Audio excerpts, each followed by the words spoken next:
Hello everyone, welcome to another Professionally Unprofessional video game podcast, or as we're trialing the name PUBG. Boo. Yeah, it doesn't work, does it? I'm once again joined by my friends Reese and Elliot. Hello, everyone.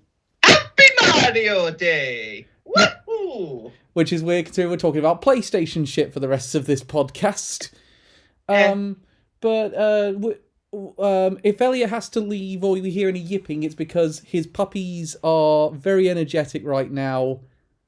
They are 8 weeks. They are 8 weeks old. One of them's going tomorrow. Another's probably going to go next week. And we're getting home secured. Trying to get home secured for the rest of them. Oh. Speaking of which, so let's start with let's start with talking about State of Play. There was a State of Play last night, and then Sony said specifically it was going to be concentrating on their Japanese developers and publishers. Which to me said this is going to be a Square Enix thing. And it was. It was primarily Square Enix. Because when you think, along with a few surprises. Yeah, there were a few surprises in there, but you sort of know when Sony says we're going to talk about our Japanese games, it's mostly going to be Square Enix, because that's their biggest partner out there right now. Because they pretty much shut down all their Japanese studios and are really focusing on their internal studios in America. Yeah, it's actually kind of funny because I think Square Enix is kind of 50-50 split between PlayStation and Nintendo, really. Yeah, Nintendo seems to be their throwback games or their more casual stuff, and from the looks of it, Nintendo's getting the better half because we got a triangle strategy last week. Yeah, I mean I've been playing it for like a week and it's been great. I also just before we started this got Chocobo GP. Hey, and it's been very enjoyable, but it cost me £20 to get Cloud. Really? What? Well, I overspent a bit, but it was to make sure I had enough of the currency in the game to buy Cloud. So it's a kind of doing a Crash Nitro fueled kind of thing. Not as bad because there's not as much to buy yet. Okay. So it will get worse later on. It'll get worse later on, but if you buy it from the start, it's fine because you've only got 2 to worry about, and then a few months down the line, we'll have a couple more to worry about. But most of the characters at launch are unlocked through the story mode. That's fair. That's fair. That's very good. But the question is, though, how fast do you unlock Steiner for Ren? That's a good question. I'm working my way through it just to get Steiner. I must be honest. My prediction that I thought was going to happen, I thought Project Spartacus would get revealed at this thing. Yeah.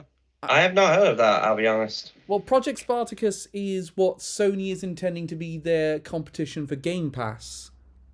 Oh, right, okay. It'll be a new subscription model where if you go to the highest level, you'll get access to PlayStation 1, PlayStation 2, PlayStation 3, and PSP games. So, wait, in that case, there's not much Game Pass, more NSO. Sort of, but you will download them like you would on Game Pass. Ah, okay, that's...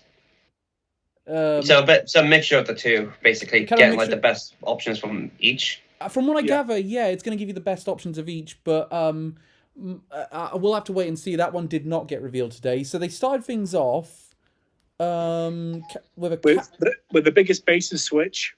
Yeah, seriously. Capcom revealed a game involving dinosaurs called Exoprimal. And let's be honest, we all thought it was going to be Dino Crisis at first. Yep. Especially because there's a character in the trailer who's identical to the protagonist of Dino Crisis 1. Yeah, seriously. Capcom, make a new Dino Crisis. Yeah. Hell. I don't know, maybe they want to split the two up because did Dino Crisis have much focus on multiplayer? I haven't played it, honestly. No, it's basically a Resident Evil clone. Yeah. Yeah. I don't know, maybe they could have made it a spin-off to that series rather than making a mainline entry. I don't know. I don't know. Well, Dino Crisis did get really weird by the time we got to the third entry when it went completely sci-fi. Yeah. Into the future. Yeah, no. Now, a couple of things annoyed me about this trailer. I don't know about you guys on this one. One, it's coming out in 2023. There was no need to show off this game now. You could have held this one back ages. Yeah, I feel like they could have, because normally, like, if you're looking at Nintendo Directs, normally with like games this early, they kind of, or with Directs this early, they're kind of showing the sort of second, third games, like late second, third to early third of the year games. Meanwhile, with this, like, you're showing a game that's coming out next year this early, really? I think Capcom is really banking on this potentially becoming an esport. They're getting well ahead of themselves, I think, on this one. Making a co-op game in esports? Yeah, it's going to be very weird. Yeah, it's like that time they tried to do it with Evolve, if you remember that. Oh, they tried to announce an esport. And it tanked completely. At the same time, though, with Evolve, it kind of makes a bit more sense because there's a bit of competitiveness to it. It's essentially because one player's playing the monster, other players are playing the heroes. Unless you like get people able to play the monsters in this one, I don't really see how it's gonna work. Yeah, I don't know what. Yeah, I don't know how Capcom is positioning this. From what I can gather, I reckon this is a March release. I think this is their big end of fiscal year release. Capcom likes to do those. Like, they release the Resident Evils usually quite close to March, or they release a Monster Hunter quite close to March. I think Exoprimal is a March 2023 game, but I don't see... Yeah, this is already kind of annoying, releasing a game, showing a game releasing next year this early. It will really take the piss if it's not an early year release. Now, here's the thing about it, though. I'm glad Capcom's doing a new IP, but I think they're expecting people to get a lot more excited about it than we in reality are going to be. I think also it's just going to be another live service game. I think that's pretty obvious. Yeah, this reach which I mean, like, co-op shooters being a live service, I think can work. But the problem is, we've seen so many of them over the past couple of years. And you're just saying, I'm getting kind of tired of hearing about them. Like, this looks to be... Sorry. Big critique. Yeah, the thing about live service games for me is I like the concept of them. I think the problem is they launch in such poor and abysmal states. Yeah. Like, the only live service game I can really think of that I've played and I've really enjoyed is Splatoon. But that's because the game was already complete when it came out. All they've really been doing is adding more costumes and guns into the game. The major things have come out as a paid for DLC, which I think is a very fair thing to do. Something that Destiny has done as well, actually, if I remember. Now, the other thing as well, Mario Kart, you could say that's now become a live service game because they're adding new tracks up until the end of next year. Not really. I do still see that as DLC. That being said... Really, because, like, it is well, first of all, it is paid for, but second of all, it is a major add-on, and you can't really say, like, you can't look at the current Mario Kart 8 and say, yeah, this is incomplete. It is a full game. The thing is, though, I think a live service game doesn't need to be incomplete at launch. You can launch it with enough content to be almost considered a full game and say, by the way, you're going to get more down the line. Yeah, meanwhile, a lot of these, it almost feels like these companies are releasing live service games as an excuse to release a game incomplete, to get it out there so they can make it a full game down the line. And essentially, it'll be interesting to see what Sony's venture into live service will look like, considering they have now bought Bungie. They bought that with the express purpose of having a support team for making some live service games. So do they want to create a new franchise? Do they want to apply it to one of their existing franchises? I think considering they got the Destiny team on board, they could make some very interesting stuff with that.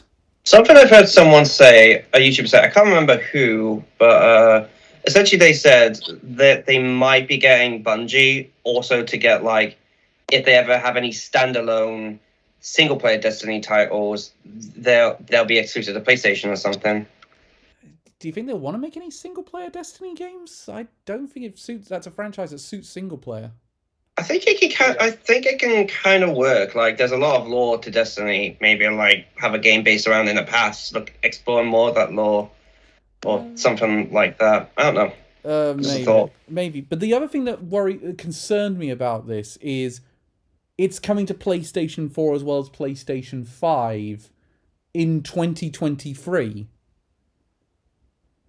I mean, it kind of makes sense, I guess. I think we all know the situation that a lot of people still don't have PS5s. Yeah, that is true. But I'm wondering, when does this mean the cutoff point for PlayStation 4 is even further back than we thought? And I'm kind of wondering, are we going to go this entire generation with the PlayStation 4 still being there? I think so. My one guess is that maybe they're continuing it until there's no longer like a chip shortage with the PS5. That certainly could be the case. My concern about this though is if they don't cut this off, at what point can developers really take advantage of that PlayStation 5 technology?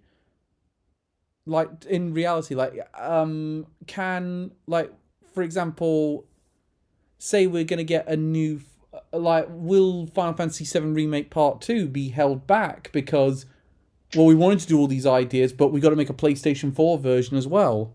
I have a feeling that we will be moving away, because if you look at it, a lot of games currently are PS5 exclusive, like Ghostwire Tokyo, for example, is PS5 is only coming to PS5, not PS4. Same with Forspoken. So I feel like there are a number of games that they are shifting over to that. They're just also having some things coming into PS4 for people who want to play games on that. Incidentally, that's interesting about that is both of those are third-party games. So, like, Forspoken's been made by Luminous Studios, who are an offshoot of Square Enix, and the Ghostwire Tokyo's been made by Shinji Mikami Studio, which is owned by Bethesda. But I'm interested to see where it's going to go. I think it's going to really come down to when Sony decides they want to do a cutoff point. Yeah. Yeah, I definitely see that. If you look at all the first part, if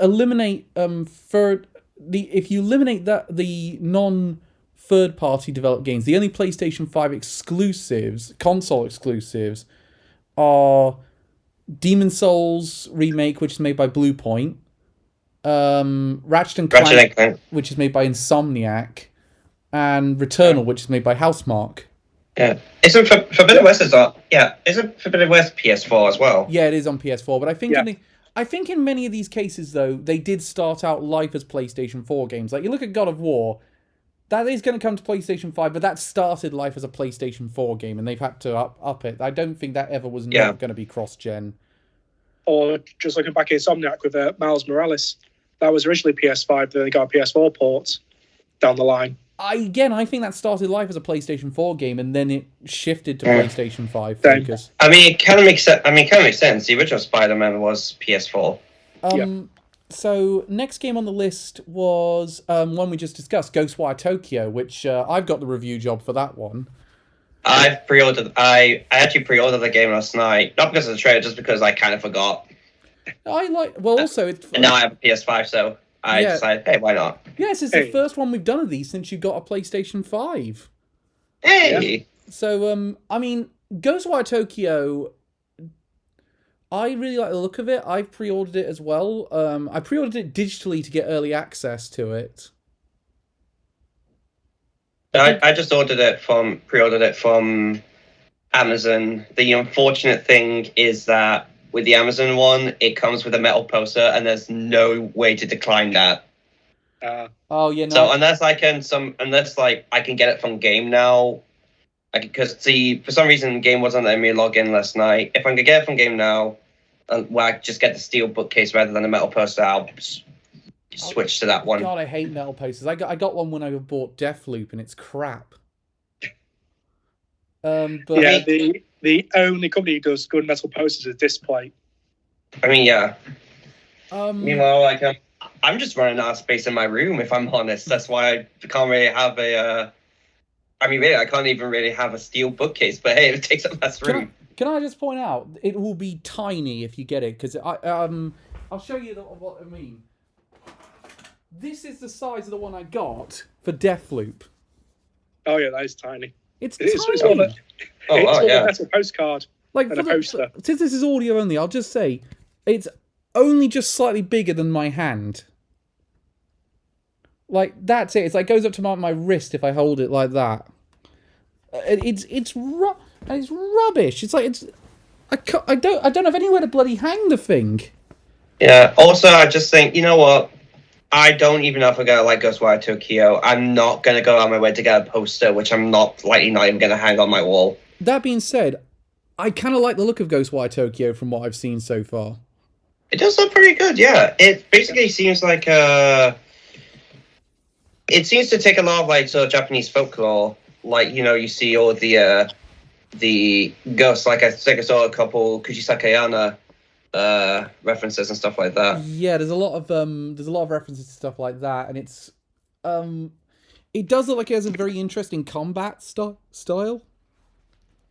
The Yeah, one thing, I'm just a bit put off because so much of it's first person. yeah, one of the things I've thought about it is this a game that Sony might consider some VR2 support down the line? Probably. I mean, If players don't go blind from the particle effects. Oh god, yeah, no, that could actually be quite bad. Bad now that I think about it. what I like about it is that the trailer didn't reveal too much of a story because it feels like the story and the mystery behind it is going to be a very big thing. They showed off a bit of that, but was very vague about it. Yeah, I think which I really appreciate. I think it's because they showed quite a bit in that focused gameplay demonstration they showed a couple of months back, which I mean I really like the look of it. That was one. That's one of the reasons why I said, Reese, you can have Gran Turismo 7 review. I'll take the Ghostwire Tokyo review. Yeah. I mean it's And out. and I'm taking Stranger of Paradise. Yay! Why have you done that to yourself? Everyone's favorite Limp Bizkit player. Can I just say, it's out the same day as Kirby Ghostwire Tokyo. Oh. And I know which one I'm going to be more interested to play that day. Meanwhile, Stranger of Paradise is coming out like I think a week before Kirby. Yeah, no, just get it done in a weekend, Elliot, and be done with it, because it's... Which is fine, because that is around the time where I'm probably going to start writing my Elden Ring review if I can't finish it in time. Yeah, no, let's... Speaking of which, they didn't show a new trailer for Stranger of Paradise following that, and announced a demo was being added to PlayStation 5 for it. Yeah, I don't think it's out yet, the demo, is it? It just came out a couple of hours ago. I haven't downloaded it. Wasn't there like another demo that came out before it, though? Yeah, there was one at E3 where they asked people Yeah. to give their feedback on it, and this is supposedly the demo saying, okay, this is what you got from the feedback. Yeah, Okay. there's a lot of changes. Fans gave. The thing about it for me is, I don't know what you guys think, but Stranger of Paradise to me, every time I see more of it, I'm put more off. Yeah. Not really for me. I'm not put off more, but at the same time, my excitement isn't really elevated. It's still neutral. I think the thing is as well. What's really annoying me is all the censorship, because they've taken out all the chaos from the trailer now, which is hilarious in the original one. Where it was chaos literally every 5 seconds. It's like now it's just kind of going, oh, for the love of God, you are a ridiculous game. Just lean into it. Don't pretend you're a serious thing. It's just like, embrace the memes that have been made. Do you know what it is? It's a. Do you know what it is? And I think this is a good analogy for it. It's a Eurovision act pretending it's a mainstream artist. It's like just stick to what you're good at and you'll do well. Don't try to outdo yourself, and then you come off as just weird. I mean, again, I'm just interested because from what I've heard, it is basically Final Fantasy Dark Souls. Well, that's. But at the same time, I'm still playing Elden Ring, so I'm guaranteeing it's not going to be better than that. Yeah, that's the thing for me about it. It's coming out like a couple of weeks after Elden Ring, and it's going to be a massive come down because Elden Ring is, and I can categorically say this now because made up my mind, is in my opinion the best Souls-like game ever. Oh wow. I'm still debating between Elden Ring and Bloodborne because I have a lot more fun exploring in Elden Ring, but I'll be honest, I prefer the bosses in Bloodborne. I think the bosses in Elden Ring are a little underwhelming. I think for me though is that Elden Ring, I don't. There's very few points in it where I feel frustrated, compared to Yeah. like Bloodborne, where there is quite a lot more places where I feel frustrated. Oh no, I rarely felt frustrated in Bloodborne. I think the only time I really did was against the One Reborn and Mikolash. Yeah, but that's because you're amazing at these games. I'm not. Yep. Or also the fact that Cal and I are technically handicapped with dyspraxia, but it's harder for us than it is for you, Elliot. No, I'll say actually, I think I'm gonna say Elden Ring. I think is the most dyspraxic friendly of the Souls games. And yet you two are still somehow further than I am in Elden Ring. No, I'm not. I'm not salty about that. I am not at all salty about that. I don't smell like a chip shop. No, what are you on about? Okay. Well, let's avoid any boss spoilers in that for the people who haven't played it yet. Yeah, but Yeah. Which has made it really hard to ask for help from my friends. Like, can anyone help me with this boss? It's kind of in a particular area. Why can't I say anything to you lot? I need help. That has been my experience all week. It's like I did one, and Ren said, "Don't say any boss names." And I'm like, "Well, how the fuck am I supposed to ask for help?"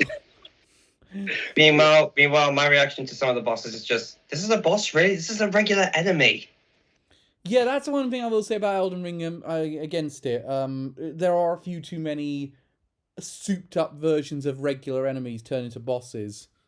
It's just like I just keep thinking, what did they hear the criticism with Scholar of the First Sin, where they made bosses regular enemies and decided to swap it around or something?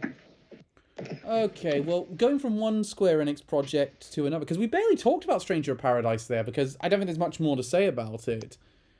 Not really, I'll be honest. All I think is our thoughts are pretty clear at this point. Yeah.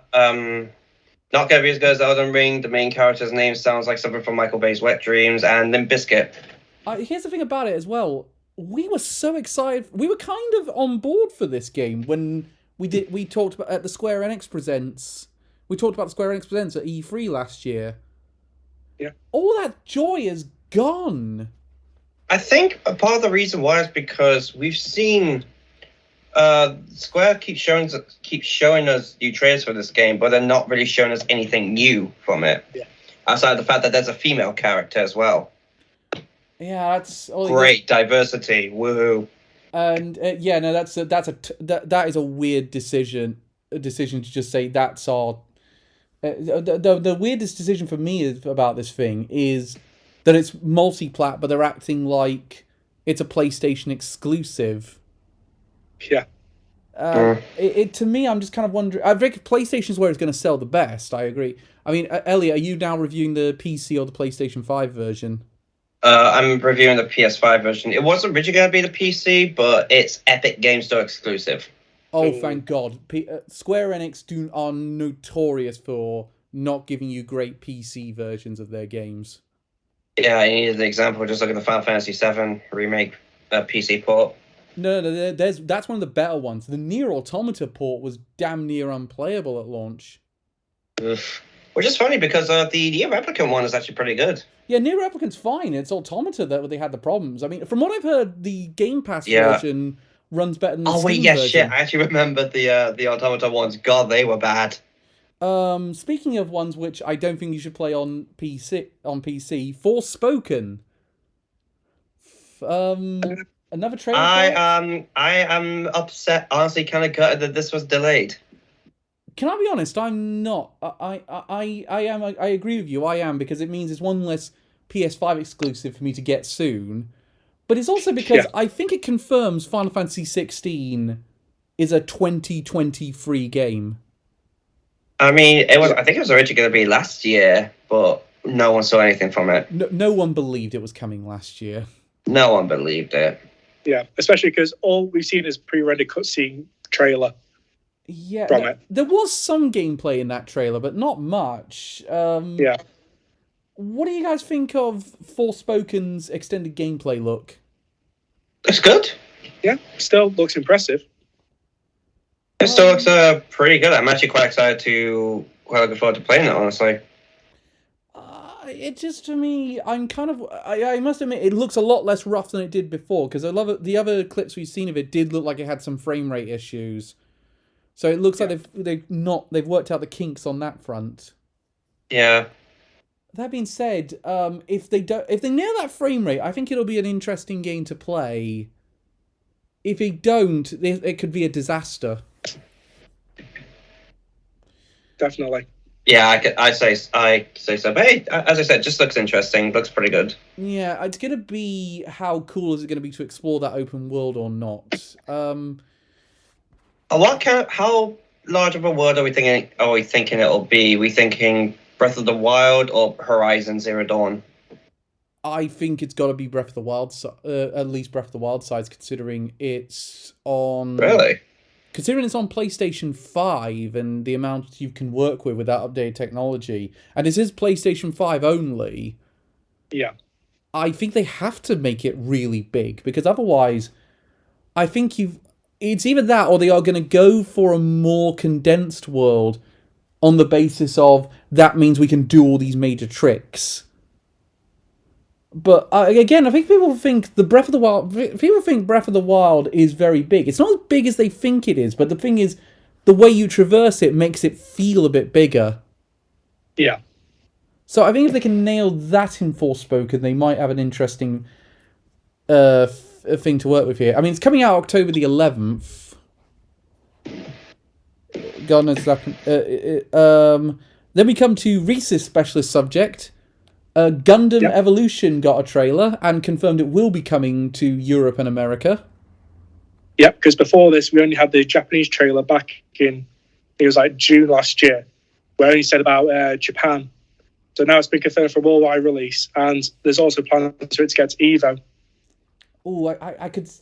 Oh, is it an Evo game? Because it's not exactly a fighting game. It's basically kind of like. I mean, it's PvP. It's PvP. Yeah, but it's classed as a hero shooter, so it's like Overwatch, basically. Yeah, I was gonna say it looks like right. It does look like Gundam Overwatch when I saw the trailer for it. Yeah, and it's by CyberConnect 2, who you may know who did the Naruto Ninja Storm games and the new Demon Slayer game. Oh, okay, if those guys are doing it, I imagine it'll be good. I'll be honest, I mostly remember them for making the Dot Hack series. Oh yeah, they're the Dot Hack guys. Very underappreciated series as well. It's that series is essentially Sword Art Online done right. Yeah. Unless you watch the anime, in which case it's a bit of a mess. But that's another subject. I think the thing for me though about this game is it's going to be how much Gundam history is going to be there at the beginning. And Reese said there's a lot of history there at the beginning when I asked him about it. Yeah, it's apparently going to be free to play. We don't know if there'll be a story mode. I doubt it, like Overwatch didn't have one at release. But we currently have 14 suits, and most of the major series are represented now. Have we got IBO in there, for example? Yeah, with the Barbatos front and centre. What about Gundam Wing? Is that represented yet? Not yet. The only one I know is a Double O. Is that one represented? Yeah, that's with the Exia at the end, which was shown off. The one I really want is that really big badass one with the wings from Gundam Wing that Charclone. What's that Charclone called again? The Epion. The Epion. That's the one I want to pilot. I have a feeling that this is going to be another live service game, but I think this is one of the games where it will really work because you're going to be getting a ton of different Gundam suits in. This is a game that I know a ton of Gundam fans are going to play for years, pretty much. Oh yeah. So yeah, this is one of the few games I don't actually mind there being a live service for. So yeah, because our game launch is going to be 14 different suits in the game, so there's a wide variety. I mean, Yeah. they got the original one in there, which they had to get that one in there for. Yeah, I mean, it had to, obviously. Yeah. Which is really funny because in the trailer, it's not using its beam saber; it's using its hyper hammer from the anime, which is hilarious. I'm going to be interested to see how this one takes off, because the one thing I've noticed with Gundam games is the multiplayer ones seem to take off and get huge, and the single player ones don't tend to do so well. Like that one that you reviewed earlier this year, Code Fairy. I haven't heard anyone talk about it. Yeah, that's pretty much just for people who play Gundam Battle Operation 2 who really get into.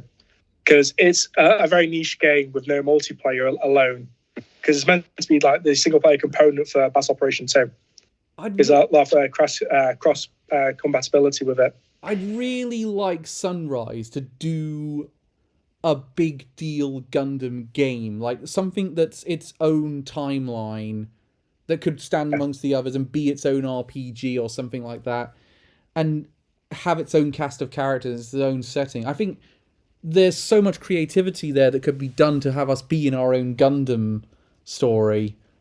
The main thing I can really think of that I would like when it comes to Gundam games is another Muso style game. Oh, another Gundam Warriors. Yeah, that Yeah, could be cool. something like Yeah, those are always fun. I mean, I'm just saying that because I'm a Dynasty. I'm a fan of the Warriors games. Funny, and I say even though I've never played the Dynasty Warriors.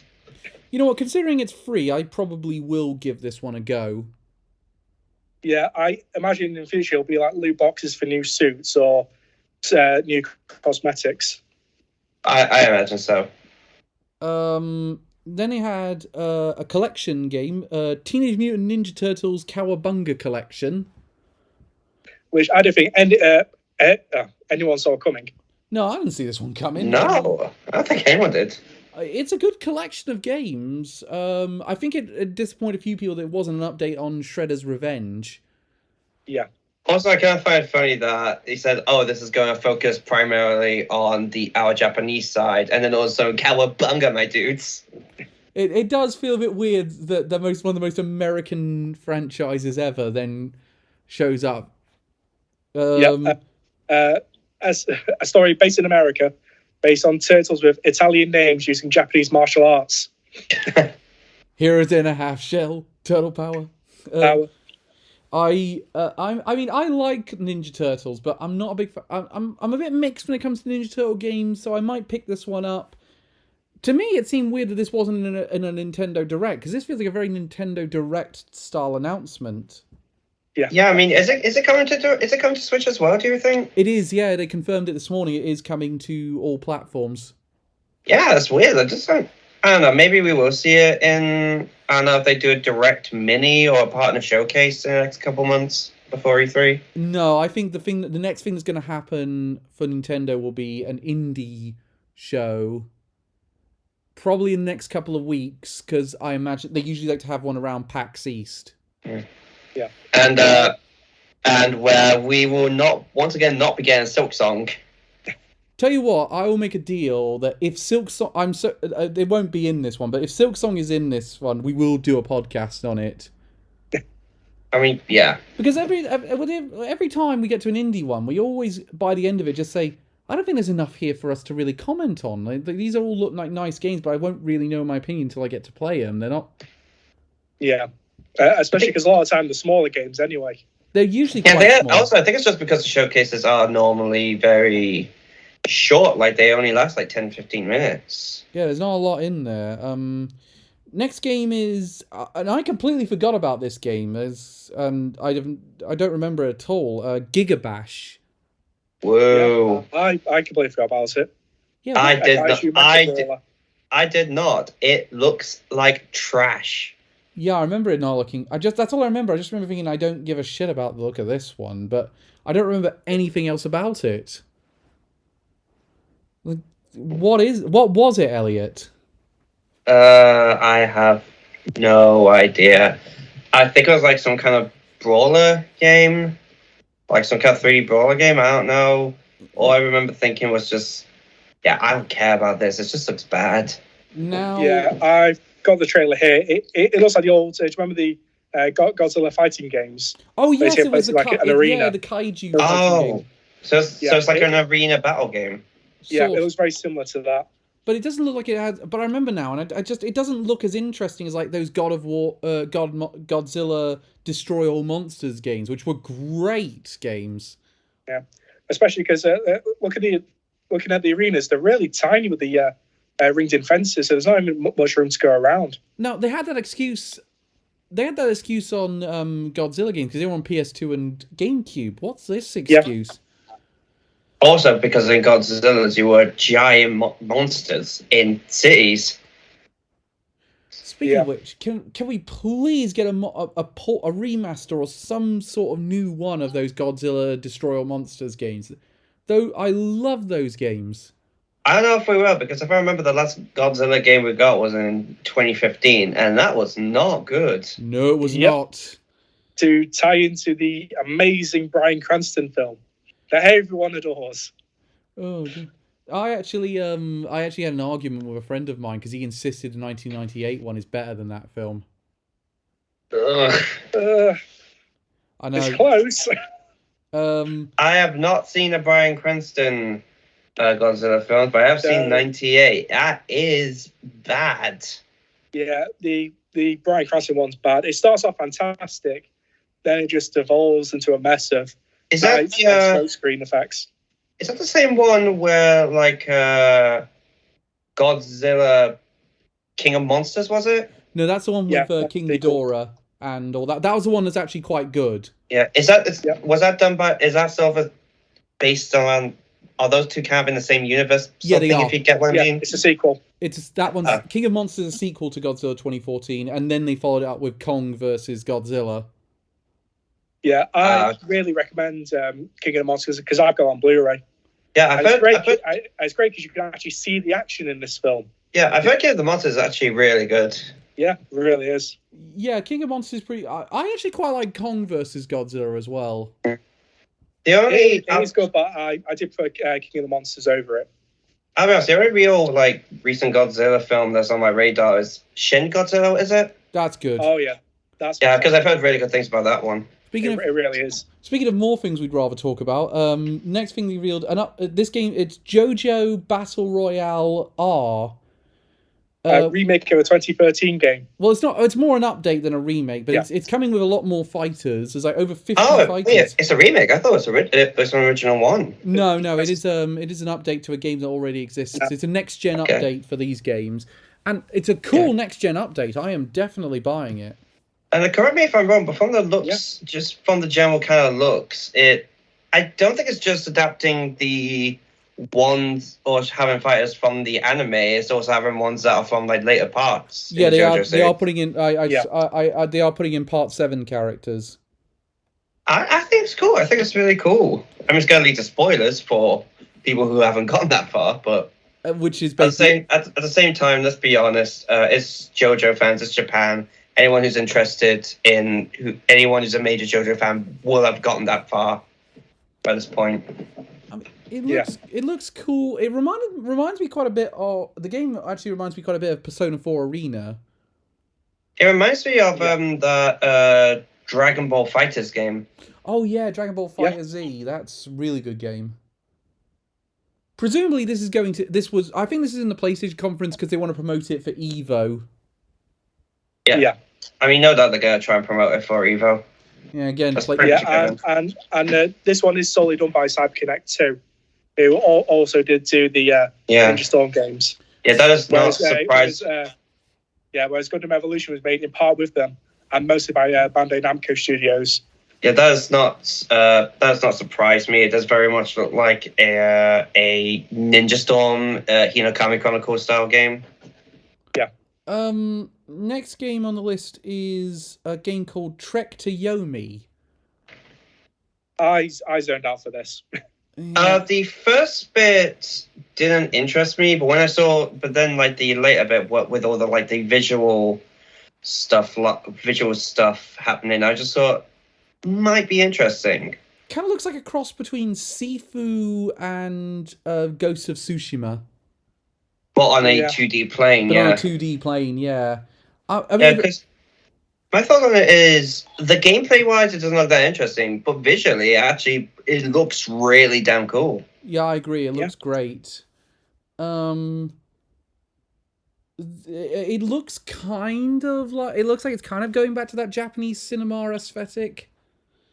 But Yeah, like also like sort of old school samurai movies. I mean, it might be worth checking out. I'd like to see a bit more about it. I find out is this a Metroidvania or is this quite a linear game? From the looks of it, it definitely looks more like a linear sort of action game. I'm not really expecting it to be a Metroidvania. Yeah, it appears to be more on rails. Yeah. So next thing, this was actually surprisingly the only Sony first party showing for this one. Returnal is getting a 3.0 update, which will contain a co-op campaign and a new area to go through. Was I the only one who bought Returnal out of the three of us? I mean, I only just got a PS5, so... Yeah, it's obvious. I personally skipped and picked up Hades instead. I got Returnal. I really liked it. It's quite good as a roguelike. Honestly, it is one of the better roguelikes on the Switch. You mean PS5? PS5. Sorry, I'm so used to Nintendo talks now. But that's staying in. Returnal, to me though, it was kind of a case of I did get bored of it quite quickly. Really? Because I remember you praising it quite a lot. No, after yes, it came out. Yeah, I did, and I do really like it, but it's not one I want to play a lot of, and I don't really want to go back into it, if you catch my drift. So yeah, I mean... I got my fill, I've had my fun, but I don't want to get the Platinum Trophy on this thing, and I don't want to go over the top of it. I mean, I can't remember. It wasn't like one of your nominees for Game of the Year during our Game Awards, was it? No, it wasn't. But it was a very good game. It was one that tied me over until Ratchet and Clank came out. And I think it's one of the things you should... If you get a PlayStation 5, I think Returnal is a good purchase. I mean, it was one of the... put it this way, console. Yeah, but I would say get Demon Souls and Ratchet and Clank before you get Returnal. Yeah. And I'd even say Miles Morales and Horizon Forbidden West make more sense. So, well, that being said, though, I mean, I certainly scored Forbidden West 8.5, so take my judgment. I mean, there are a ton of... I mean, really, when you look at it, there are a ton of PS5 games out now. I don't really think... I think currently Returnal is kind of something, if you want to play it, probably be put on the back catalogue. The thing is, though, here's the thing for you two, and I want to ask you two who didn't purchase the game. Does this 3.0 update make this feel like, oh god, there's even more game I'd have to catch up on if I bought this now? Not really. To me, it does, because it looks like they just decided to do Doom. Yeah, it is. Apparently, it does look a bit quite Doom-like. But the thing is about it is you have to kind of play Returnal a bit like Doom. You have to be constantly moving and shooting. The only big difference is obviously it's third person rather than first person.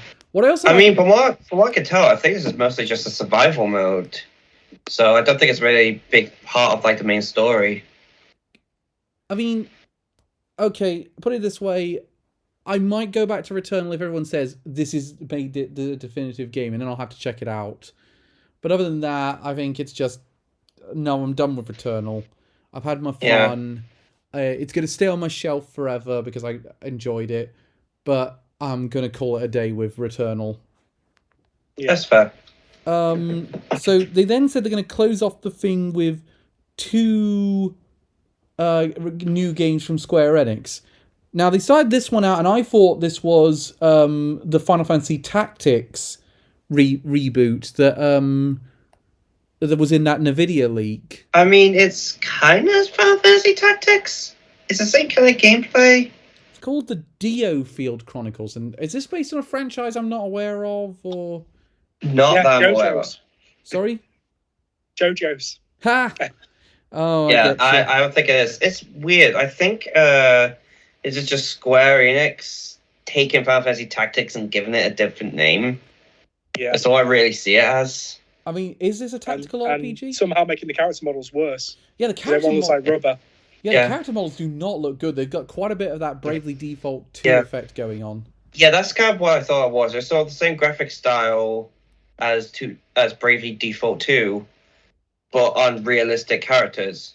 Which that graphic style works with Bravely Default 2 because the characters were cartoonish. That worked. Yeah. With realistic characters, it just looks ugly. Yeah. It also feels a bit weird to do another tactical RPG when they've just released Triangle Strategy, which is a really good take on tactical RPGs. Yeah, I'll be honest. I think anyone who's got Triangle Strategy probably won't really be that interested in this. Or at the very least, if they do get it, will say, "No, I'm just going to stay with Triangle Strategy." Yeah, especially because pixel graphics always age better than 3D models. Yeah, I mean, hell, Triangle Strategy is legitimately one of the best-looking games on the Switch. This trailer did not excite me as much as I think Square Enix wanted it to. It really did not.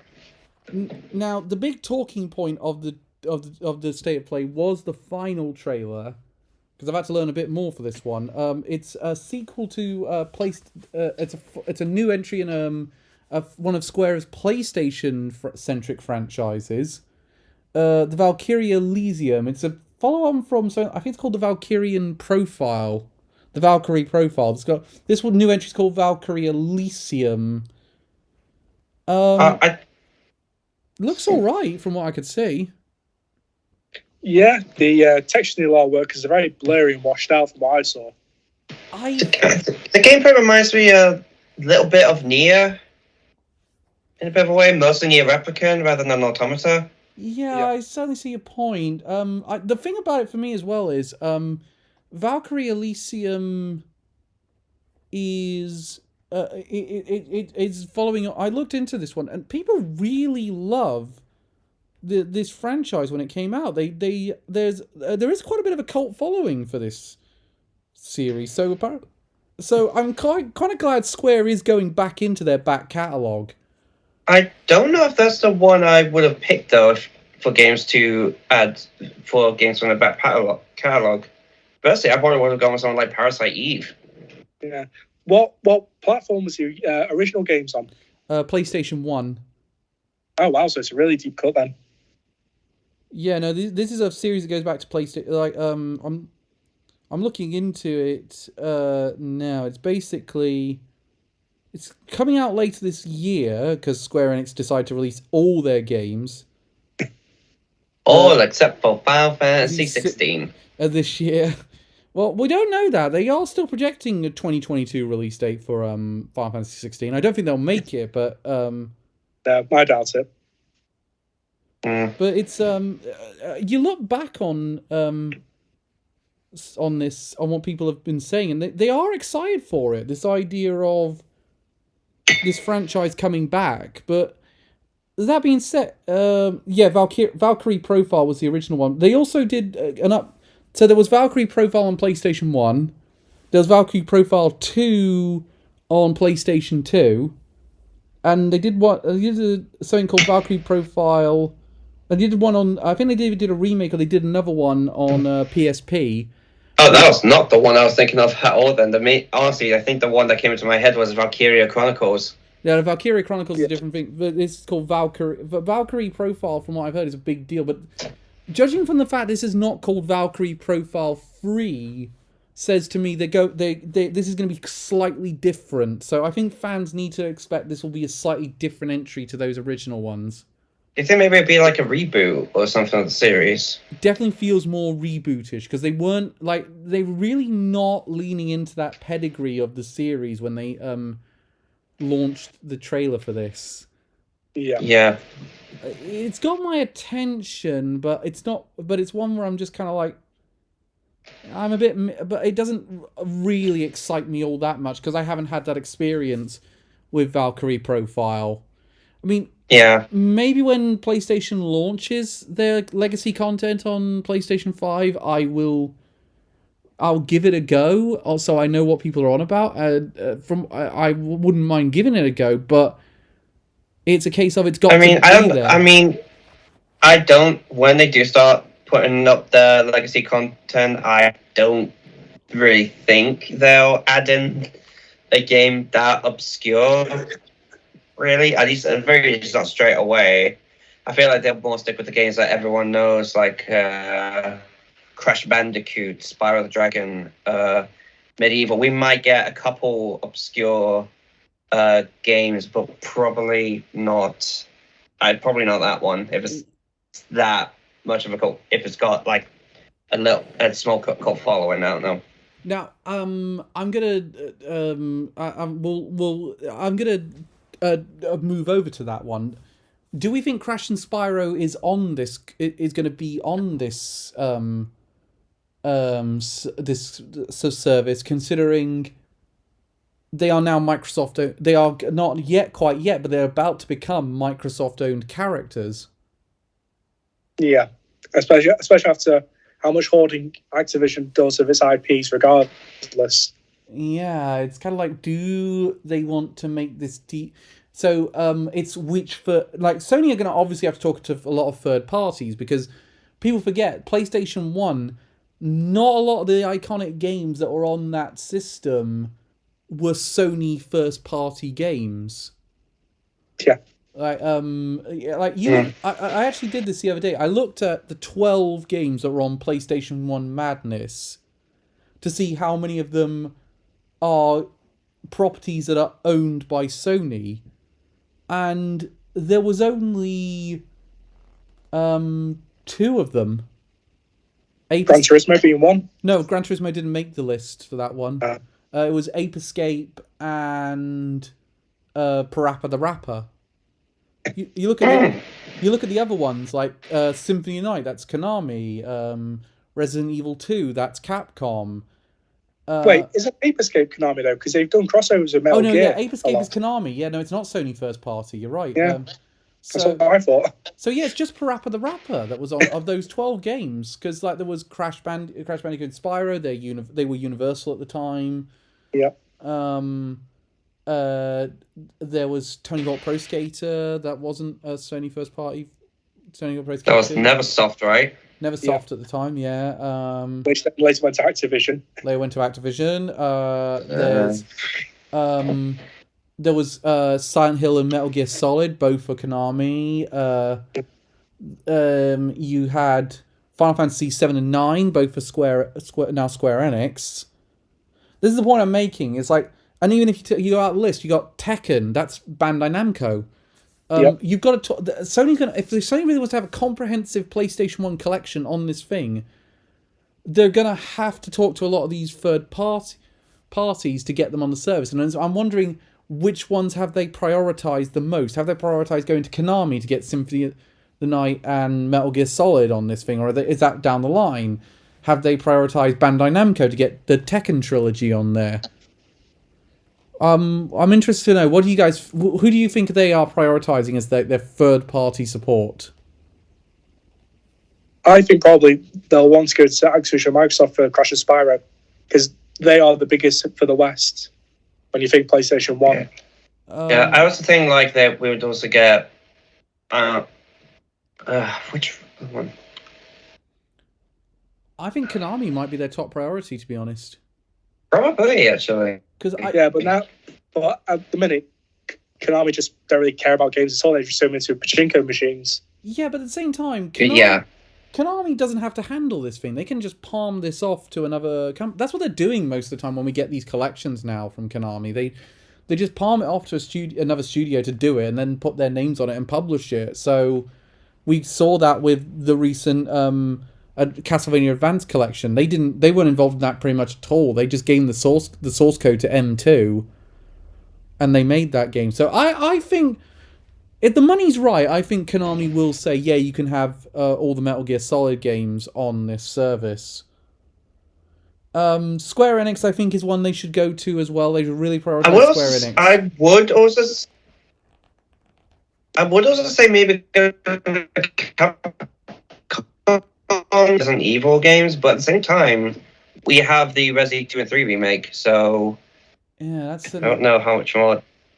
yeah. I And don't know if they really want the older games on there. yeah, and to Reese's point about the Crash and Spyro trilogies, those are already on PlayStation 5 at the minute via the backwards compatibility of Insane Trilogy and Reignited Trilogy. Yeah.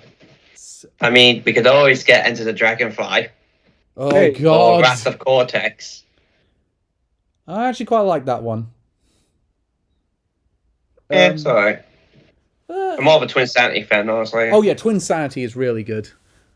So I mean, what do we think of this state of play? Yeah. The only real highlights to me being Gundam and probably JoJo's. Yeah, But JoJo's is just a port. yeah, There weren't even really any highlights for me. More just things saying, "Oh, that's cool," and then just moving on.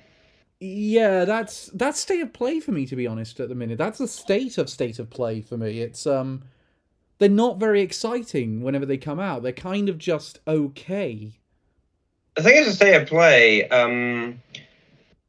I think I keep saying this every time we do one of these, but I think the difference between State of Play and Nintendo Direct is Nintendo waits till they have a ton of games to announce and have like all these really big announcements and like to show off and whatnot. Like they hold up these off I think with the advantage, most of them are Nintendo owned IPs. Meanwhile, with Sony, I think they more just have a list of games and then just show them off in one bit. Not long after Nintendo does theirs. It's like the time when you get excited for Sony is when it's labeled as a PlayStation presentation. That's when they show off their big shit. They don't seem to want to put them in state of plays, but I think that might be to their detriment because I don't think people are going to tune into state of plays anymore and expect anything. And they might not even start tuning in that much anymore because, I mean, I kind of was like, when we did this, when we were going to do this, I was kind of thinking, do we want to do this? Because I can imagine that it's not going to be that great. And every time I'm proven right. Like, there's like one or two games where I'm like, oh, that looks interesting. Like, when this one started, the game I really was hoping might get an update, because I didn't think 16 was going to be in this, but I was kind of hoping Square Enix would show a bit more of Star Ocean. Someone else kind of, I did not think we were getting this at all, but someone I would have liked to see, and I say this every time we get someone Square Enix related, is Dragon Quest 12. Yeah. Especially, or at the very least, probably, I guess, a Dragon Quest 3 remake. Yeah, I want to know what's happening with those Dragon Quest games like right now. Like we haven't seen much of them in a while. Maybe they're saving it for a Square Enix presents because I'm certain those are going to other platforms outside of just Sony. So, is there a Square Enix presents at Summer Games Fest or E3? This is the question. I'm sure there's going to be one at E3. Yeah, that's if E3 is happening. They haven't announced a digital E3 yet, for example. Yeah. Which is weird because it's dead close now as well. Well, yeah, it's meant to be like June, that sort of time period. You're meant to get. Yeah, like 3 months. 3 months away. Yeah. It's like if there's no, and the thing is, for me, if there's no E3, they need to. Summer Games Fest needs to start getting these big companies to do presentations at it. Yeah. But also, I don't see why there wouldn't be an E3 because we had one last year and COVID restrictions are really starting to lessen. But never mind just digital one. I think it might be possible to like have one in person if nothing big happens in the next few months. I anticipate an E3 will happen. I would like them to announce it soon so we know for a fact we're definitely going to be having one. Yeah, because President Biden has now started scrapping masks as well, so there's a higher chance a physical one will happen now. Yeah. Well, no, because that's not going to happen because they've already said it definitely will not happen this year. They've already confirmed they have not booked anything. What's even now? It's also way too late now to do it. It's like you try and organise all those people to get in this one place now, for example, and you're looking at like a Firefest type situation at this point. because one of the big deals about that was such a failure was the fact they didn't have enough time Yeah. to organize it. And I can imagine the same would happen if you tried to organize E3 now, 3 months out. That being said, we know Sony isn't going to go to it. So when do we next hear from Sony, do you guys think? Probably PAX or something, I imagine. And what was that? Sorry? I think it's July, to be honest. Because when are the next PAX events being announced? Well, PAX is in a couple of weeks, actually. PAX East is in a couple of weeks. I think we're looking at... I think we're looking at July for the next Sony event, because I think June or July, and if not, we should hear something on Twitter, because I've got a very strong suspicion God of War Ragnarok is either September or October release date. Yeah, or delayed probably at this point, with everything else being delayed. No, I don't think it is, to be honest. I think God of War Ragnarok definitely makes 2022. I'm going to stick my neck out on this one. You hear? I hope so, but we've not really seen a lot. Maybe. I have a lot more trailers by now. Yeah, but the way the developers are talking on Twitter about it, like the people who are in charge of all the individual little bits, they're all talking about wrapping up mocap or wrapping up this or wrapping up that. It sounds like they're getting ready to put the last sort of parts to the game. And also with God of War PS4, that game, we sort of started hearing about that game around 2015, and it came out 3 years later. It's been 4 years since God of War PS4 came out. I imagine they would have started working on a sequel not long after that game came out. Especially since there was no DLC. I'm going to say The only actual update we got for God of War PS4, I think, was the Give Me God of War mode. What about yeah, I think God of War is potentially the holiday game for this year. And I think it will definitely be on the basis of, I think Sony might delay Last of Us Part 1 remake to next year, because the HBO series has been delayed, and I think they want to tie it in with the HBO series. Definitely. Especially seeing as that game shouldn't even be fucking existing. I know. But like, you're gonna remake the first game in a duology when it's backwards compatible with PS. When we have a remaster of PS4 which is backwards compatible with PS5, which I'm pretty sure even gets an update for PS5.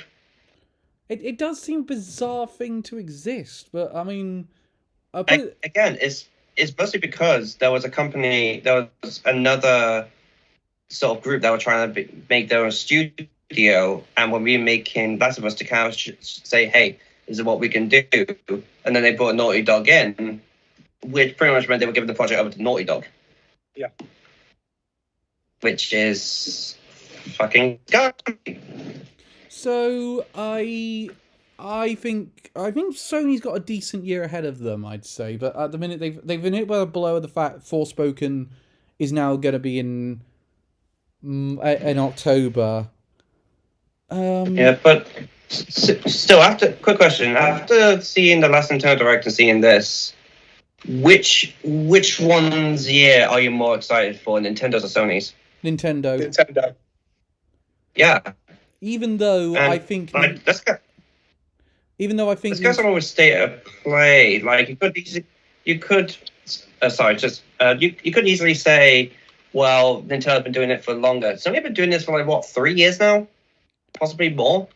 And they still haven't got the hang of this. Sony, Nintendo got directs. The first direct I ever saw from Nintendo was around 2013, 2014. And they have had it nailed at that point. Yeah. But Sony, they've been going for doing this for a few years now. I'm just sitting there thinking, when are they going to get this right? Yeah, I agree. So The thing about it is, for me though, I think Nintendo's year might be a bit of a damper by the end of it because I'm not sure we're going to get everything we want. For example, does Breath of the Wild 2 make this year? Doubtful. So when you take when you take a look at the games that we know are coming out this year that have confirmed release dates or at least confirmed release windows, like we know Xenoblade Chronicles 3 is coming out in September. We have Wii Sports coming out this summer. We have Kirby coming out this month. Can I throw one of those out though at the minute, or potentially throw one of those out? Xenoblade Chronicles 3. I'm still convinced we'll get Monolith Soft doing so much work on Breath of the Wild and Breath of the Wild 2.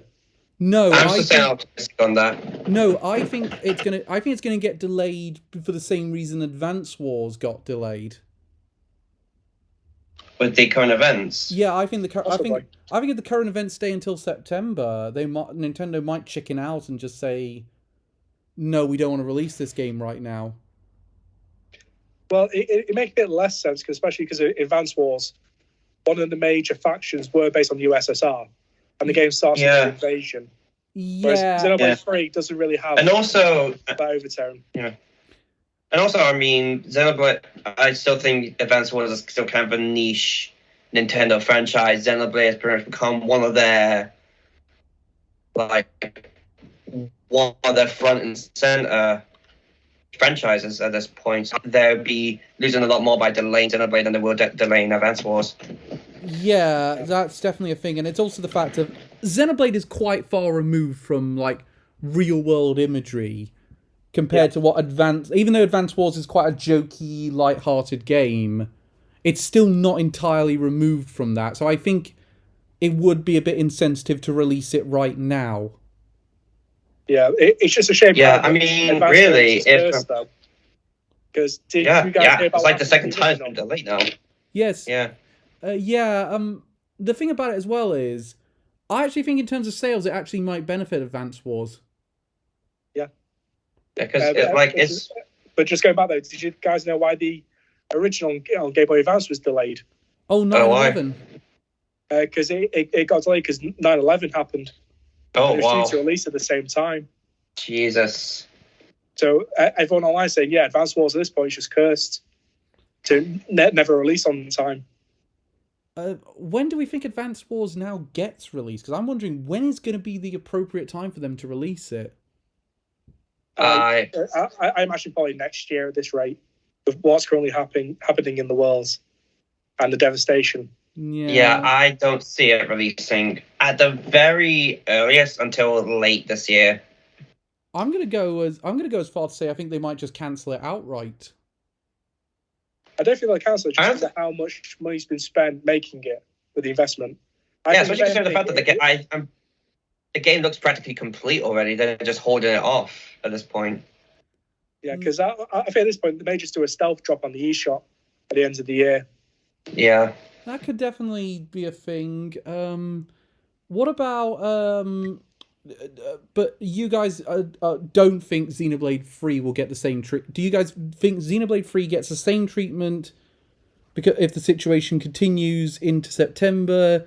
Or do you think Nintendo says, no, this is far enough removed and we can't really delay this one any longer. We have to put Xenoblade 3 out.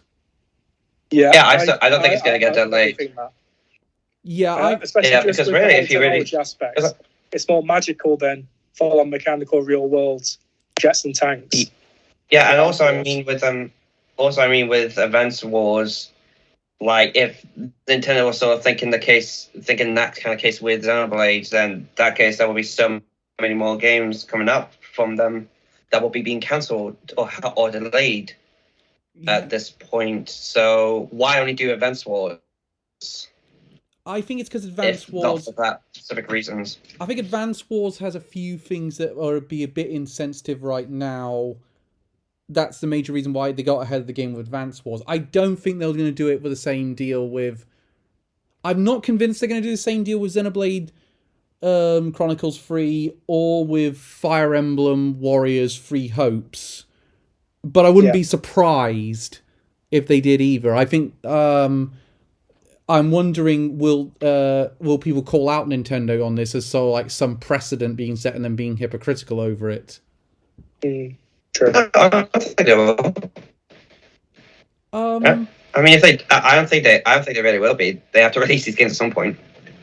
But to my point, I think by that point it's like, look, I think also by that point, if it's still going on, then we're going to be months into a conflict. Yeah. And at that point, it's going to be like, well, it's not like we're doing this right at the beginning. We can only do so much. I don't think at that point it's considered insensitive to release a game about war at that point down the line. But I mean, we'll have to wait and see. That being said, going back to the original point on this one, I don't think Sony's really excited me for this year. Like, I know God of War Ragnarok is likely coming out, but let's say that Reese's theory is correct, and that doesn't make 2022. Like, what really is there to be? There's not that much to be excited for on Sony front. Yeah. Like, the only game I can really think of, but the only game I can really have come out that came out this year that really would get a lot of people excited outside of God of War Ragnarok is Horizon Forbidden West, which is out now. Yeah. Which has kind of blown up because of what the developers said. Has gone back on their faces. I have not seen that.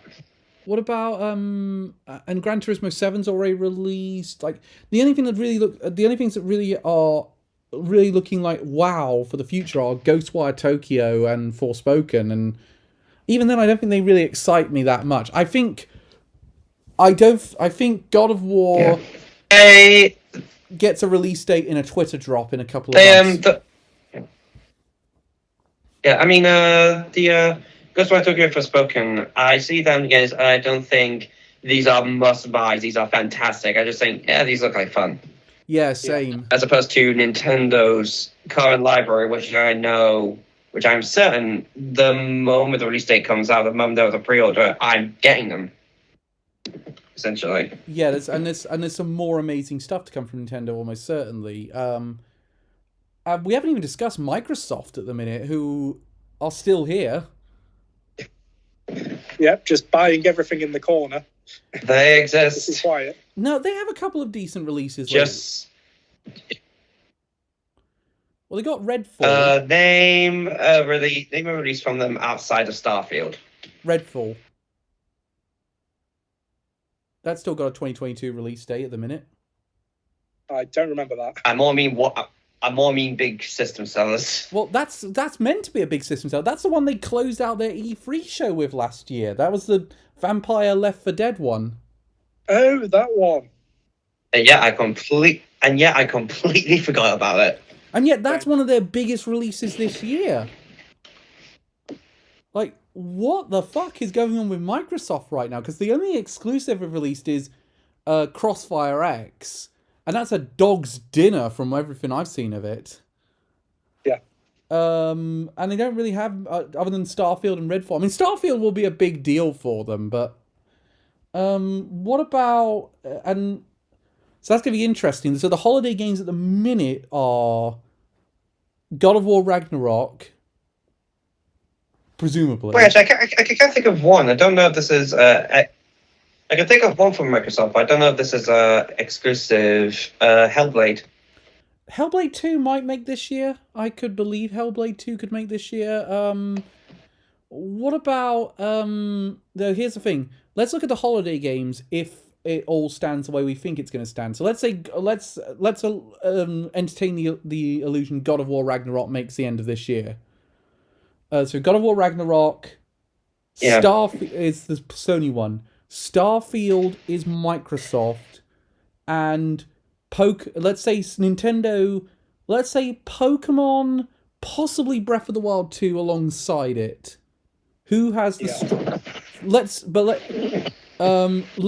look at it. Does Nintendo have the most exciting game in that collection, with or without Breath of the Wild 2? Without it, I say no. They get overshadowed by PlayStation God of War just due to the spectacle of it, rather than just relying on Pokemon Scarlet and Violet. So with Breath of the Wild, they do. Without, they don't, in your opinion. What about you, Elliot? I say even without, I think Nintendo are probably a bit stronger. Honestly, because they have a Without lot Breath more. of- Meanwhile, Sony mostly just have God of War. So you're saying without Breath of the Wild 2, they're in a stronger position than if they do have Breath of the Wild 2? Oh no, with Breath of the Wild 2 as well. Yeah, But even without, I'm saying even without it, I still think Nintendo are probably stronger. okay, So you think that Pokemon will overshadow God of War then? I actually agree with Elliot on this one. I think it will overshadow, not overshadow, but I think it will sell more than God of War. Possibly, but there's a lot of discourse online from even Pokemon YouTubers that we're just going through Pokemon fatigue at this point. Yeah, even With so many new releases. Yeah, even I'm starting to feel it a bit with Pokemon at the minute. I'm kind of going, oh my god, I've got to do another one in like a few months. Yeah. I mean, really, with Pokemon, I don't think I'm feeling fatigued. I just think games are becoming more stagnant. But that being said, Hence why I keep saying Legends Arceus is a massive breath of fresh air because it's so different. Yeah. And this looks like it's going to be like a halfway house between classic Pokemon and Arceus. So I'm going to be interested to see what they do with an open world mainline Pokemon game. Yeah, because it's rumored to be the first fully open world one and not locked to zones now. Yeah, so let's see what they do with that. I feel like I think, interestingly, none of us have said Starfield. I mean, I find interesting that Microsoft is really counting on that as their big holiday game, and it's not generating the excitement. It's probably just because we've not seen enough of it. That first trailer we saw, there's a guy going around a spaceship and going up a ladder. I mean, I think the big reason why people think people are probably going to get excited for that is the game. That's not going to excite And me. I'll be honest, when it comes to Bethesda, I'm more of a fan of their more linear games like The Evil Within or Dishonored, as opposed to the massive sprawling open worlds. I mean, I'm going to be picking up all of them, but I think God of War is going to win the hype and the review scores if there's no Breath of the Wild 2 around that time period. If Breath of the Wild 2 makes this year, I think that wins it hands down. But I think Pokemon... However, I'm pretty much certain Pokemon will have more sales. Yeah, Pokemon will win. Pokemon. Pokemon will win in sales. Yeah, I think that's pretty much a guarantee at this point. And Starfield... because Pokemon is still the highest-selling media franchise of all time. For a reason. Yeah, and I think Starfield sells the worst because it's on Game Pass, and most people will get it through a Game Pass subscription. Yeah. So we'll be back probably next month with with some more open subjects. We are planning a few subjects around, but we're sort of throwing them around, trying to come up with some stuff we're interested to talk about. But we will definitely be doing more, especially considering that we now have a weekend open with Manchester Anime Con getting cancelled. Yep, because someone forgot to check the schedule. Yeah, at Manchester Anime Con. That is amazing. Like, they didn't check. Is something else happening this time? Yeah. Bozos. Guess I got my costume for nothing now. It gives me more time to get my Hollow Knight costume ready. So that being said, we'll be back soon. We're back in a couple of weeks with Anime Amigos, so that'll be good. On the 25th, on the same day Kirby releases, and the same day it's your birthday, Reese. Hey. So we'll be seeing you real soon. Thank you very much for tuning in. We'll see you soon, guys. Goodbye, everyone.